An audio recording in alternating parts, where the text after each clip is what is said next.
Martin, thank you for being on the farm for the Spirit Farm podcast. In Arizona. Love it. In Arizona, Happy to be you're here. Your wife is here. We've been having a good time, and we're now able to sit down on the green chairs for a little chat. Love it. Dude, we're going to get into, first of all, you're like one of the most interesting humans in the world and one of my favorite people, and I'm really grateful that you're willing to do this. We're going to talk about being a bodyguard to the stars. We're going to talk about the famous people. We're going to talk about the good, the highs, and the lows.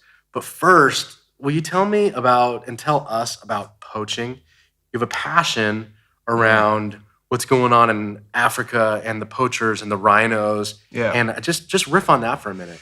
Yeah, so at the moment, rhino conservation, rhinos are critically endangered. Like they're in red levels. And what does that mean, red levels? Like thousands left, hundreds left? Like a couple of thousand left. A couple of thousand left in existence. In existence. And if it stays the way it's going right now, it's going to, in the next 20 years, there'll be no more rhinos left on the planet. It's getting so bad that poachers are breaking into zoos and killing rhinos. Why? For rhino horn. So for the horn. In the explosion of Vietnamese millionaires in the last 10 or 15 years, it's such a status symbol to have rhino horn. Really? And of course, there's the misconception that rhino horn has medicinal value to it, whether it's erectile dysfunction or cancer healing, and it's just not true. Rhino horn is made of the same stuff as your fingernails. It's keratin. That's all it is. But, you go back hundreds of years, and these generations have believed that. And they believe that there's something something magical about a little bit of rhino horn for, your graduation or the birth of a child or whatever. So, and because of the explosion of millionaires, it's created such a demand for rhino horn. And these animals are getting slaughtered so quickly. We've worked with a couple of orphanages and parks in South Africa that having the security company has afforded me the advantage to buy equipment for the guys because they don't have much. The ones who are trying to protect. The rangers, yeah. The rangers trying to protect in the rhinos. Because think of it, the park is the size of a small city. Yeah. And so these poachers are usually villages, really poor villages from nearby little towns. And the smugglers and the buyers will equip them with equipment, night vision goggles, high-powered rifles, to break into the park at night, track a rhino, shoot it. From the time they shoot the rhino, depending on how it falls, they can hack that horn off its face in under 5 minutes. And so they shoot it dead, or they tranquilize it? They shoot it to wherever, and there's some of the graphic parts that you see is that, no, they shoot it dead, and they'll hack it off while it's still breathing, while it's still like trying to get up, and sometimes, sadly, the rangers or the vet will find the rhino the next morning, wandering around the park without a horn. And it's pretty gruesome the way they get the horn off, because they got to get it off and they got to get it out. Because from the time of gunshot to the time the rhino falls, now you've got rangers trying to ascertain where that gunshot came from. Yeah. So they dispatch either the helicopter or the jeep, or whatever. And now they've got to find a needle in a haystack, going in the middle of the night to find one rhino, or at least the sound of where that gunshot came from. It's crazy, man. It's really crazy. And these guys don't have a lot. Some of the rangers, we've donated everything from a drone to metal detector equipment, because when a rhino is killed and murdered for its horn, that becomes a crime scene. Mm-hmm. And, they've got to get the bullet out of the carcass, and they've got to find the shell for a fingerprint, or hopefully. And some of these guys, the rangers, are in full-blown firefights with poachers, because it's not just the poacher by himself. It'll be a poacher, the tracker. They'll have a couple of guys with them that have got AK-47 assault rifles because the value of rhino horn, last time we looked, was a pound of rhino horn is more valuable today than a pound of gold, more valuable than a pound of cocaine. Is that true? It's like, I think it's like $19,000 for a pound. $19,000 for a pound of rhino horn. And so how heavy is one horn? So it's a couple of kilos. So it's about 5-6 pounds. Wow. So there's a lot of money. And of course, the poacher doesn't get a lot of that. The smuggler doesn't get a lot of that. It goes to the seller that eventually ends up in one of the Asian countries. That's crazy, man. And the hard part is, the rangers, it's so hard to catch these guys. But once they do catch them and apprehend them, there's a line of 15 more poachers in line because one rhino horn changes that little village's family forever. Yeah. And the solution, they're trying everything. More dogs, more cameras, more patrols, helicopters. I know Warren Buffett got involved with the Kruger National Park and donated 4 helicopters, and they've really put a lot of security involved. But I also think that it's education. Yeah. You got to go back to education. Educating this next generation that there's nothing to the rhino horn is not going to save your life. It's not going to help. It's not going to help. There's your erectile dysfunction. Right. Exactly. And they've tried, they've even got fake horns. They've flooded the market with fake horns. They've put microchips in the horns. It's got to start from our next generation of kids growing up going, nah, that's fingernails. Well, thank you for sharing. Yeah. I know that you have an organization that you worked through. Yeah, we started a little thing that helped me donate all the stuff to the parks in South Africa. Okay. Small things like rifle straps, water canteens. What's that organization called? Rhino Sheriffs. So Rhino Sheriffs. Yeah, and we don't take donations, because there's so much shady things going on online, on social media, clicking links, and you donate through PayPal or GoFundMe. So I just put one of the parks that we work with, their link directly. And, donate directly to them. And directly goes to them, and how you can help. Small things is, people are always asking me, how can I help? Yeah. I don't want to give money because it's shady. Okay, don't give money. Educate someone. Yeah. Just go sit down and talk to 2 people. If the thousands and millions of people that care about rhino conservation or wildlife conservation talk to 2 people each, that's spreading the word. Yeah, making an impact. Right. So you obviously come from South Africa. Born and raised. Still trying to talk like you guys. No, nonsense. You never do hacky that. South African accent. I hope there's subtitles on this for the English viewers. No, you keep that accent. It gives you so much credibility. I feel like people with accents just like walk into a room and automatically have more credibility. See, and that's the way I feel about American accents. You're so sure of yourselves and you speak so well.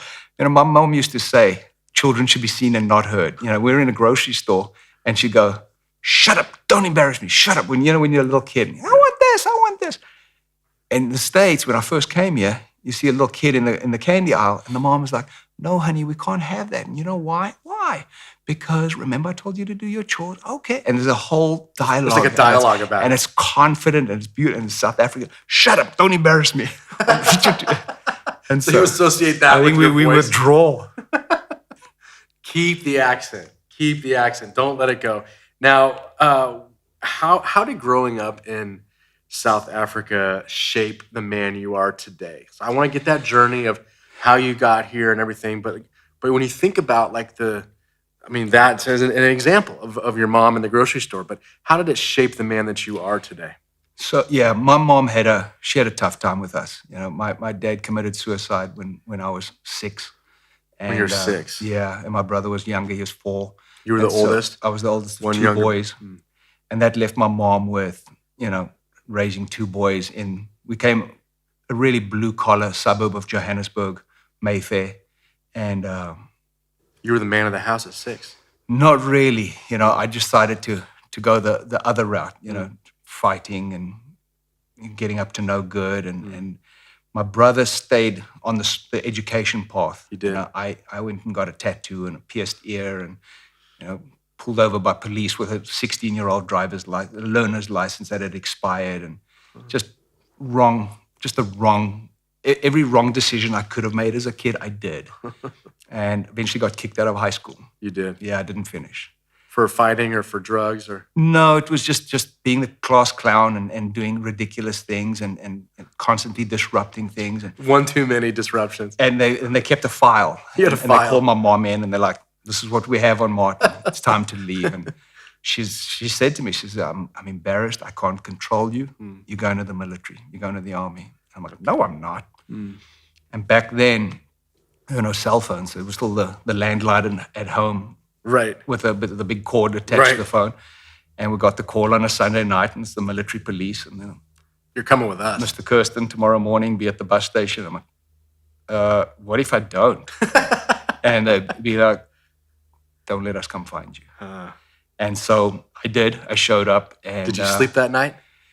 I mean, because you're a kid. You must be like 17. 17 years old. I mean, you're going into the South African military not by choice. No. Were you had to go? What were you doing the night before? Like, what were you thinking about? I don't even think I packed a bag. Really? You know, I think I had like a backpack of stuff, and you don't know what to expect, and you just know that it's an intake that, you know, periodically throughout the year they you know, back then it was the old South Africa, so white South Africans had to attend. You either went to college after school or you went to the military.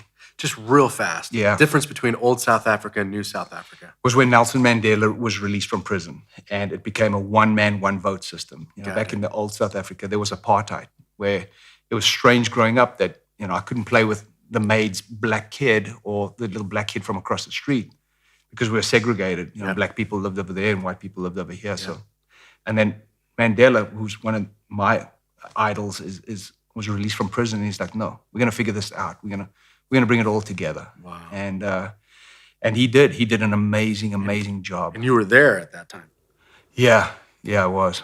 And so I get on the bus, and it changed my life. You know, I didn't think back then. I hated my mom. I was angry at her. I was like, "What are you doing? Ruining my life."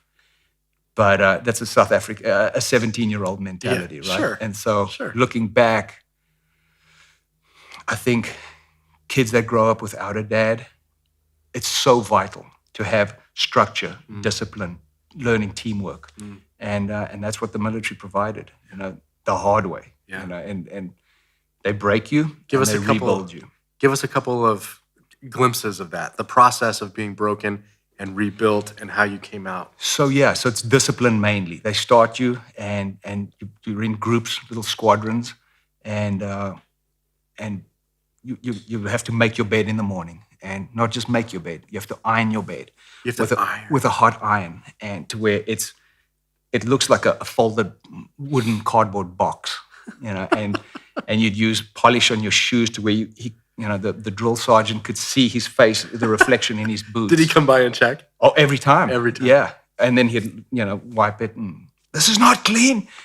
Toothbrush in the shower, and like you clean between the tiles, and chow time is three square meals a day.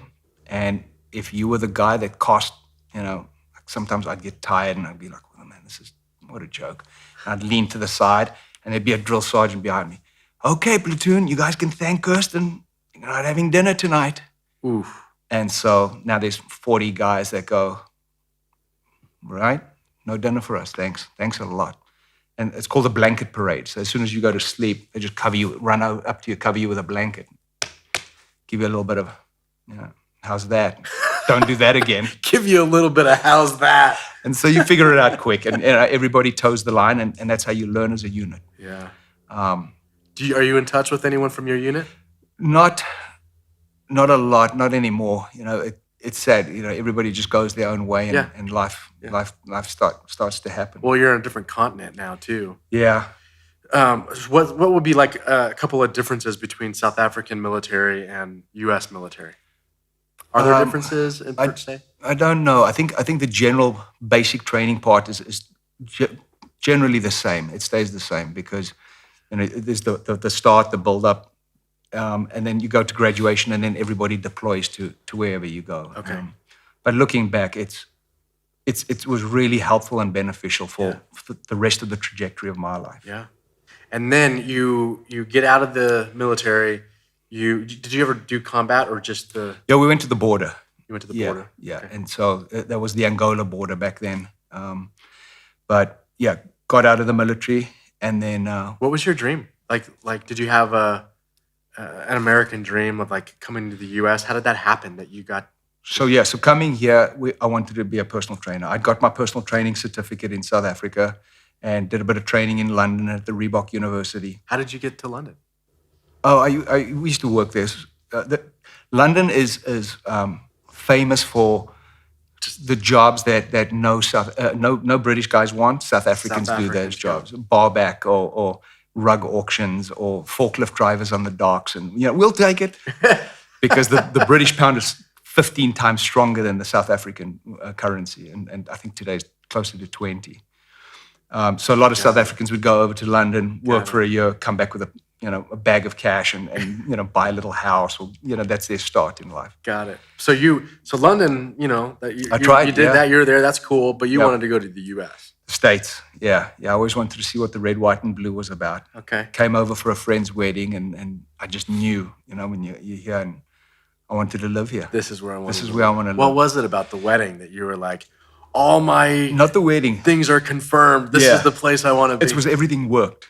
Everything worked. Like the carpool lane, right? And so you got bumper to bumper traffic in this open lane where people just are driving 2 or more in the vehicle. That'll never work in South Africa. Everyone will go, that one's open. 200 cars in the carpool lane with single drivers. So it was just the structure, and everything works, and the street sweeping. There's no street sweeping in South Africa. So these streets are clean. There's someone amazing. cleaning the streets. This guy's getting a $35 ticket for parking in the street. You're not supposed. And so you follow the rules, and everything works out. And so, I wanted to be a personal trainer. I was like, count to 10 for people and get paid. But you count to 10. Yeah, come on, 3 exercise good, 4, ideas. Fantastic, push, good. You're doing it. Good job. And so, but then the reality sets in. It's Southern California, the fitness capital of the universe. Yeah. But you were pretty fit. Like you were yoked. You paid attention. You even did roids for a while, right? I did. You were like obsessed. I tried it all. I wanted to be like Arnold. I mean, that's where he started. He started in Venice Beach.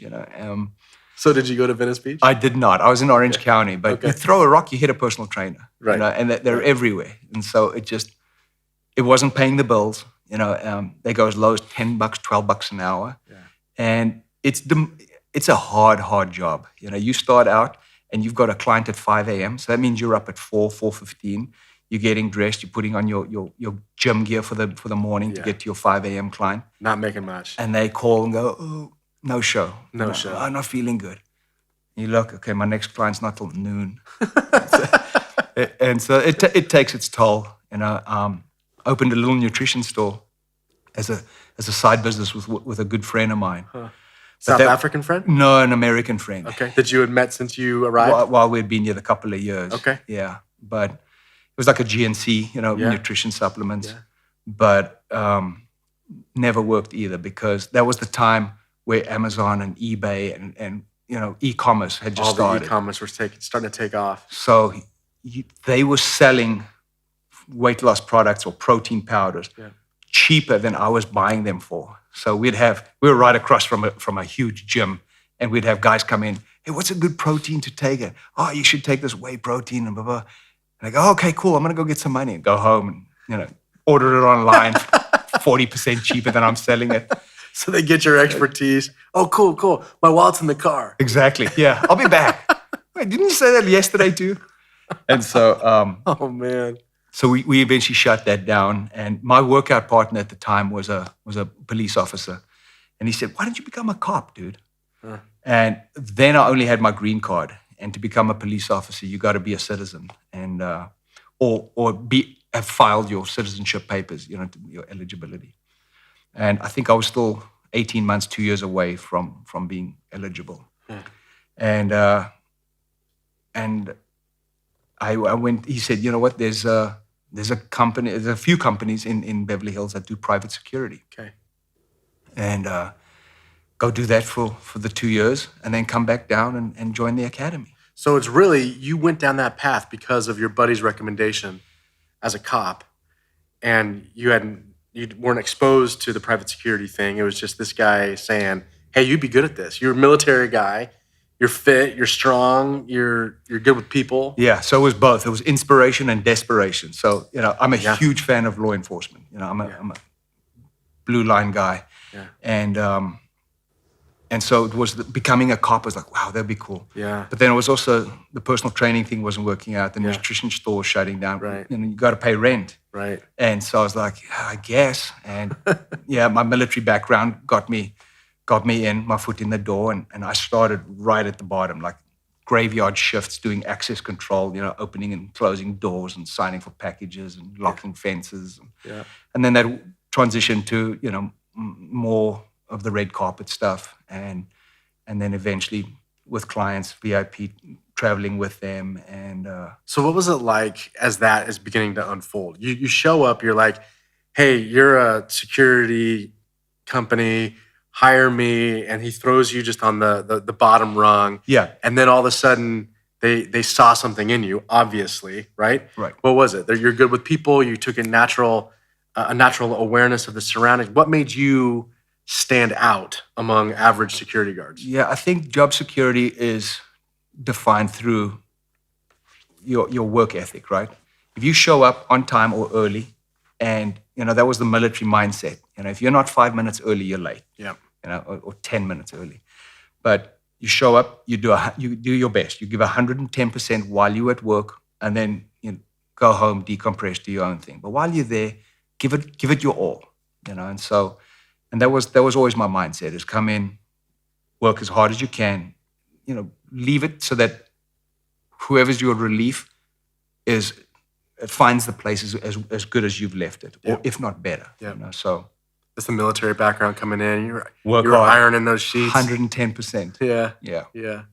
And so give us a couple of the experiences, but before you get the private clients, or the kind of the next echelon, when you're red carpet, were there any like just crazy instances, experiences, things that like blew your mind as this guy from South Africa now just finds himself on the red carpet in Hollywood or whatever? So initially that's like the pinch yourself, you're dreaming moment. You're on a red carpet back in 2005, and I think Nicole Kidman and Tom Cruise were still married at the time. And you're like, that's them right there.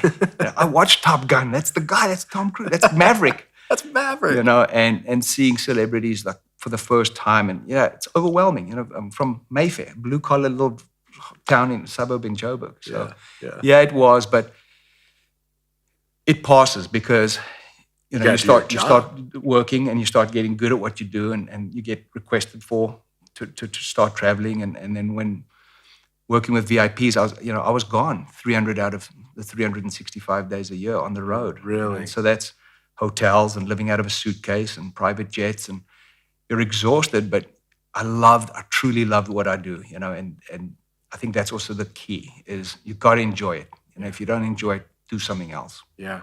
And I loved climbing that ladder, so. Now, there must have been I want to talk about a couple of the specific clients, but were there some people that you just got assigned to, you're on a private jet, and they're just like the biggest jackass? A lot. Like you can't, like this is cool, I'm on a private jet, and I would rather be, at home on my couch because this guy.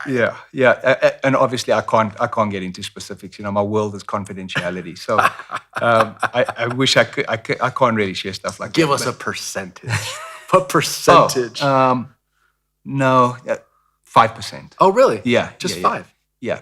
They're good people. They're wealthy individuals that at the end of the day, they're just people. They want to get home to their family. They pay their bills.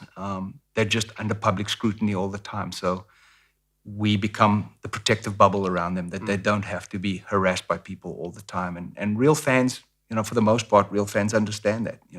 Oh my gosh, that's X. I want to get a photo.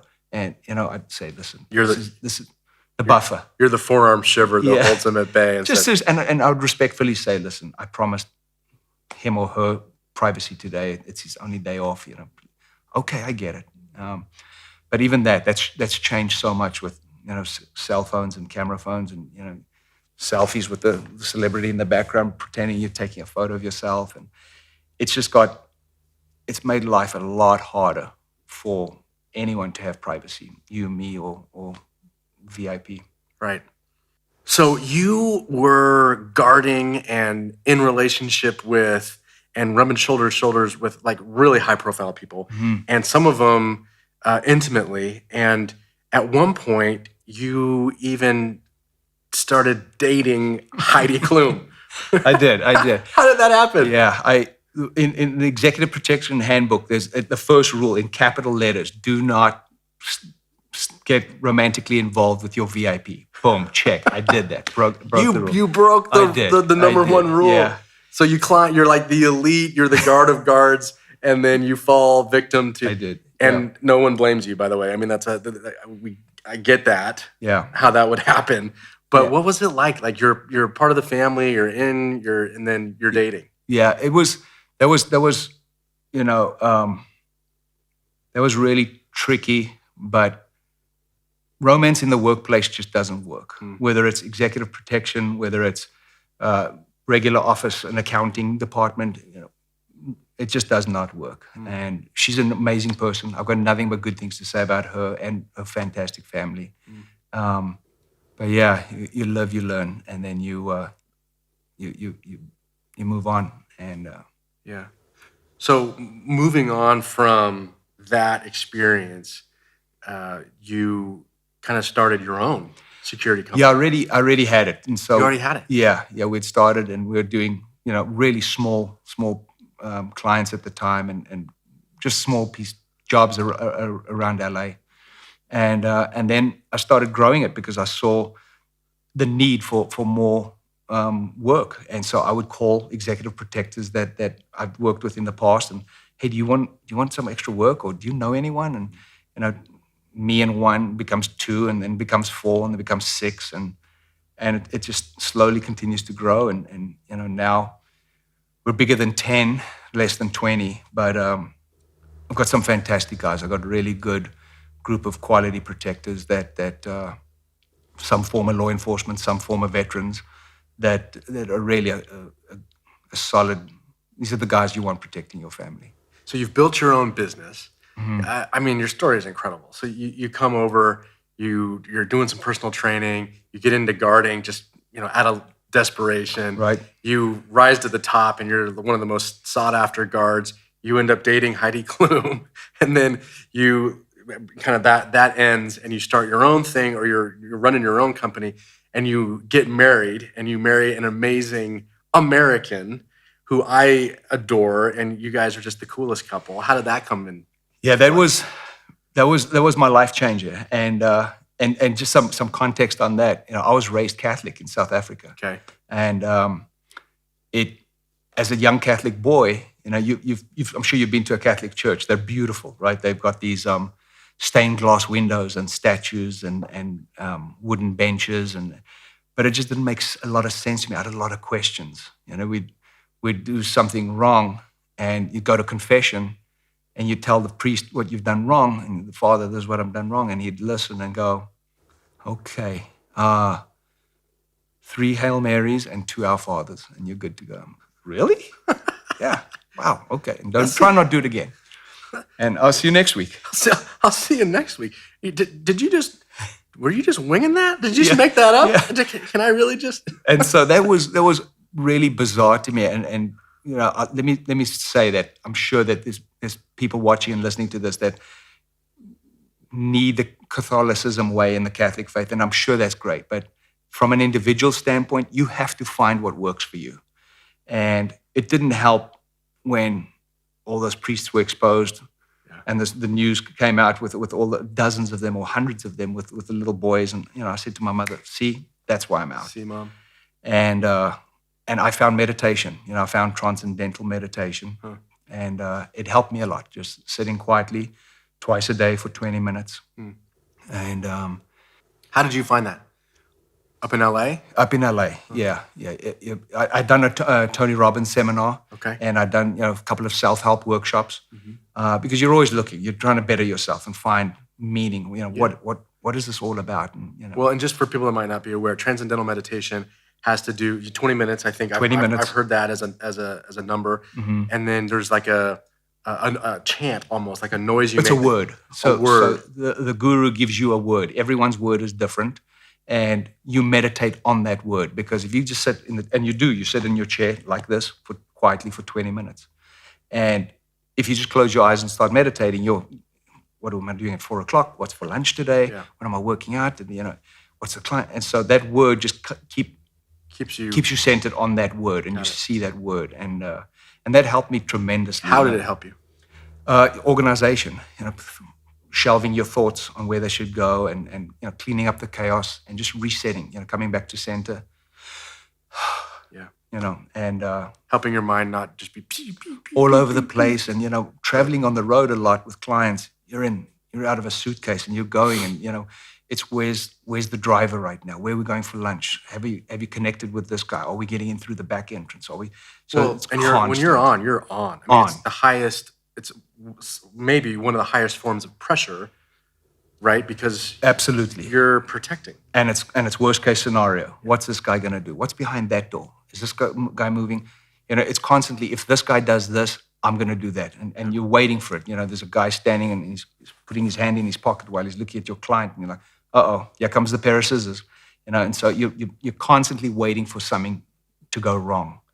And then at the end of the day, my joke to clients is, I love being wrong. I love being wrong during a prep day. Yeah.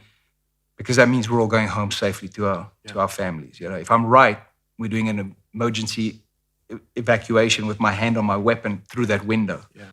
So meditation helps me bring that back to center and just, decompress. I got it. Do you still do that? I try. I could be better. It's less frequent, but it's less frequent. Yeah. I wish I had a better excuse, but it's just life happens, and the day gets away from you. Sure. So you're doing that, and it's helping, and then so you have the Catholic background, right? The meditation helps. I'm back in Orange County. I've got my small business, where we're doing LA clients and Malibu and San Diego, and I was actually on my way to New York for an event, and I said, you know what? It's a 5-hour flight. I'm going to be coughing and sneezing next to me. I don't want to get sick. Let me stop in at a juice bar and get a green juice, maybe pad my immune system a little.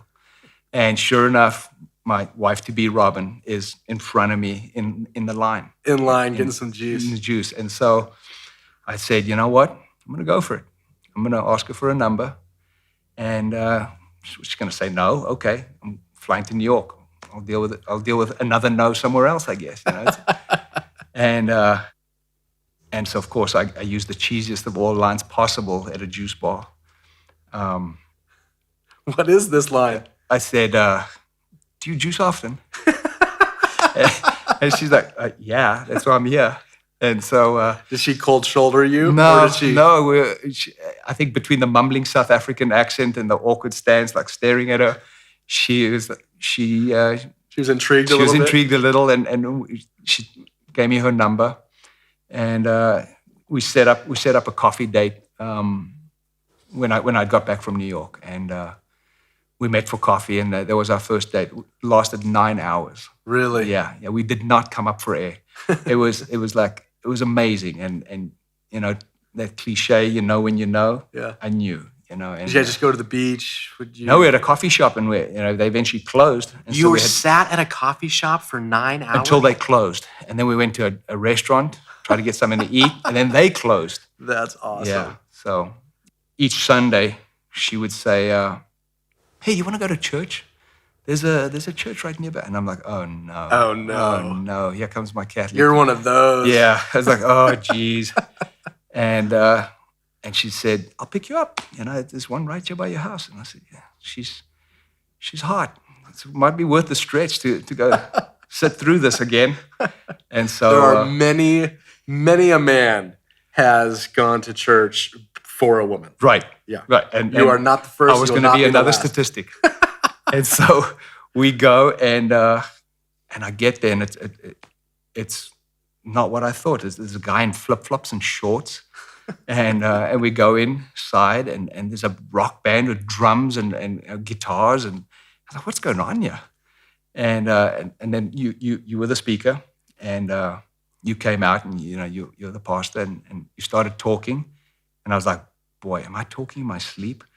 You were so impactful, and it was like, boom, like you were talking to me, and then we became friends, and then I felt like the world's luckiest pastor guy, because you started then to guard and protect our space. And Right, the volunteers for the security team. yeah, you started to lead the volunteers, and then I mean, it was like, this is the coolest thing ever. Martin Kirsten is. Yeah.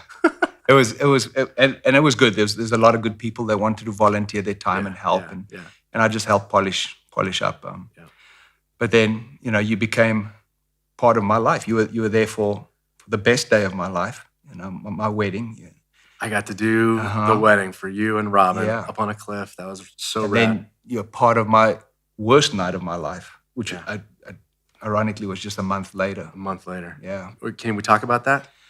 Yeah, again, I can't get into too many specifics, but it was a client that committed suicide on tour. Yeah. And you go that worst case scenario, it's just something you don't plan for. My best friend in high school committed suicide. My father committed suicide, and now him. And it was a hard night. And I remember you saying that you had taken, because it was a big show in Detroit, and you had taken everything into account. Like, you were thinking through the whole tour. Who's jumping up on stage, who's this, who's that, all the details, what's everything that could go wrong. You try all the scenarios, but not that one. Like, not that one. No, that's heavy and hard, and it took a long time to heal. Fortunately, you were part of my healing process, and my guys were able to look after the day-to-day operations of the company. So, my men's Bible study group rallied around too, and I went for therapy. Yeah. And my wife and I, we were fortunate enough to just get out of town, and we went to Yosemite for a while. Yeah. Phones off, and just, start again. And So, Martin, the client that you're talking about was Chris Cornell. Mm-hmm. And the events, the circumstances, so difficult over the days and weeks and months that followed. How did your journey, your path, the stuff that we've talked about in terms of faith or your wife, your community, how did you get through all of that? Initially, the shock and the horror and the sadness and the just it's your world crashing down. And the rebuild starts, and it was tough. But I had a lot of good people around me that surrounded me with love and prayer, and you got to get past the doubt and the sadness and the what did I not, what did I miss? And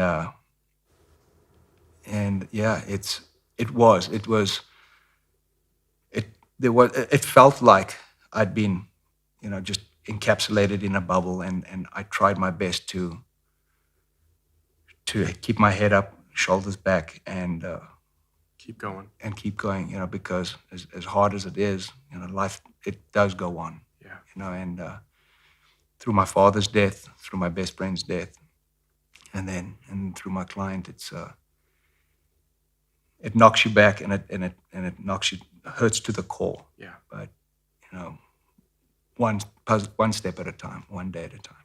But one of the things that I love about you, Martin, is that you let yourself hurt to the core. Like, you care deeply, and you love people well. And so when things don't go well, when the worst case scenario happens, you're not a cold, callous guy. You feel all the feelings, and you care deeply about what you do, and you care deeply for people. Thank you. And I don't think I wouldn't think that that's normal for people at your level of protectors. Yeah, it's a fine line, right? And so you're wary of these guys, but you're paid to look after these guys, and it still hurts. It's still today. It's a part of my active daily thinking. Yeah. So you're building your security company. Mm-hmm. You're married to someone incredible. You're still living in Orange County. Mm-hmm. What do you think the future holds? Where do we go from here? I don't know. It's this is a new avenue for me. Yeah. You know, I either got to really work on the American accent, No, or I'm not sure where this goes. no, we agreed. The teaching. You're hanging on to the accent. Stay with the South African. But you say that because you're being asked more and more to do trainings. We're doing more trainings. We're doing more speaking, safety trainings, and it's busy. You know, the world is changing. I know, you know, I've got a good friend at the FBI that you know has been insanely generous, inviting me to trainings and speakings there, where they share statistics of active shooter events and just, you know, how the world is changing. You know, it's not the world we grew up in, and if I can help train people to better defend themselves, better equip themselves when, God forbid, that moment ever happens in their life, that they can prepare for it. Because, you know, one of the theories of active shooter, the goals is run, hide, fight. And, you know, we focus on that because a lot of people don't know. Run, Hide, fight. Yeah, those are the key ingredients of the three things you could do if you were ever stuck in a movie theater, a restaurant, a church, or wherever, a mall. Yeah, and there's an active shooter. So can you just say a little bit more about those three things? Yeah, so God forbid, if someone listening found themselves in that situation. The first thing you would do is run, get out of there, move. Most people freeze, you know, and we do a training workshop where we teach that, and you Don't see freeze. that. Don't freeze. Run. It's hard to hit a moving target, right? Yeah, right. And so just run, get away from there, and deal with the consequences or whatever afterwards. Drop your bag, drop whatever. If it's your workplace, get out. Hide. You know, if you're trapped in a 3 or 4 story building, you hide wherever, you know, under the desk, in a closet, somewhere where you can lock until help arrives. And then the last one, the worst one that you never want to be stuck with, but you have to do, is fight. Yeah. You know, if he's here and I'm here, and you know, there's a lot of studies that, you know, the Orlando Pulse nightclub shooting, tragic, heartbreaking event inside a nightclub. The guy's weapon jammed 3 or 4 times. He was getting the magazine out. 20, 30 seconds. He was unarmed, but because they had already shot so many people, everyone was in such fear that they just froze. And by the time he had reloaded So they had 30 seconds to fight this fight. guy. Right, and it's a numbers game, right? didn't. There is no way one guy with an assault rifle can beat 5 people, because by the time you're aiming this way, and I run and I just get a big bear hug and I hold on for dear life, hopefully that guy's going to run and assist you. Now there's 2 on 1. Yeah. This lady comes over and pulls the gun away. Now he's disarmed and we're holding on for dear life. Yeah. So it's just a matter of making that decision, deciding and holding on. You did a training for a team that I was leading, and I remember one of the things that you said was, if you're in close proximity, throw stuff at the person. Absolutely. You throw whatever is in front of you, because they're human. They're gonna move to avoid. Natural human reaction is to duck. Right. And then someone it's called break the X, right? And so the guy with the gun, whether it's a handgun, an assault rifle, he's got to aim, right? He's got to aim at something. And so if I take this coffee cup and I throw it at you, you've got it. And so that buys me 2 seconds to either run at you or run this way or whatever it is. And and that's kind of getting busier too. Unfortunately, because the world we live in is crazy. Unfortunately, you're getting busier. Yeah. But this is stuff that we just need to talk about and be upfront about. That's and right. know. Trainings that people need to have. Right. Well, I appreciate you, dude, and I appreciate your friendship. I appreciate your genius. You're good at what you do. Thank you. I'm excited for you. I can't wait Martin. to see where this goes next year. This is a good thing, and you're so gifted. You've changed my life, and I can't wait to see where 2020 goes. Your voice is supposed to be heard by hundreds of thousands, if not millions of people. Well, it's going to be fun to have you at the retreat. We're there.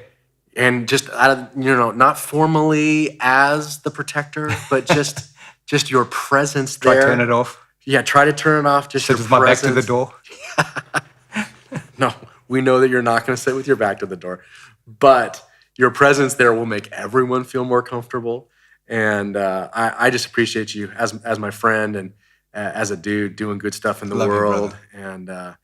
and the journey that you're on, man. You're on an incredible journey. Yeah. My wife has been an integral part of that. You know, you know her She well. has, She's a prayer warrior. Yeah. You know, I've never seen anyone live their life with just such gratitude and such just thanks. Yeah. You know, and she prays her way through everything. She And does. sometimes when I'm really stressed out at work, I'll go, wait a second, honey. You know, these clients want 3 guys. These clients want 2 guys. I'm out of guys. And she goes, let's pray. And I'm like, 1 second. I got to handle it. And she goes, Didn't you hear me? I have a problem here. Yeah. And she'll go, no, come here. Let's pray. And sure enough, I swear to you, the next morning I'll get an email from 2 guys going, hey, you got any work? I'm like, wow. It's amazing. And so Isn't that great? miracles are real. They happen all around us. You just got to be present. Yeah. Thanks, Martin. Love you, brother. Love you, man. Cheers.